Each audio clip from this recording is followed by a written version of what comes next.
And I can't answer that question. Okay, I don't need that. Okay, I had you on the show to You apologize. have to take responsibility for your issues. I'm not. Oh, the Jeff Richards show. Oh, it's my show, but I'm never there. It's my like precognition. You'll see flashes of futuristic events. Some people seem to be predisposed to this phenomenon. We call it extrasensory perception. And extrasensory perception falls under the category. You gotta let it marinate all day, Papa. Gotta let that marinate. And then I have like hair like an Armenian war princess. So here, let me 3 daughters. I have kids too. You have 3. yeah, You have 3 daughters. Let me ask you a question. Have you ever accidentally called them DJs Stephanie or Michelle?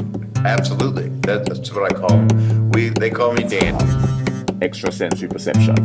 Many times. You just never accepted my invite. Nah, told, but Jeff's not going to be here today, and you're supposed to take over. Something else right across the street from Capitol Records.